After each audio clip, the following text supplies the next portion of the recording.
শৈশবকালেও তেমন আমাদের তেজ থাকে না, খেলাধুলা করতে করতে আমাদের জীবনটা অতিবাহিত হয়ে যায়। তারপরে দুপুরে আসে মধ্যাহ্নকাল।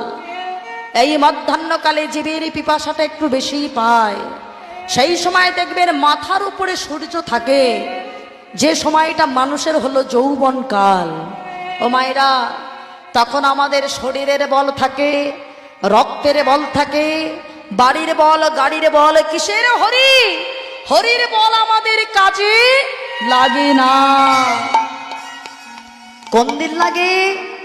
যখন সন্ধ্যার সময় যেমন সূর্য যেমন অস্ত যায়, তেমন আমাদের নেমে আসে বার্ধক্য।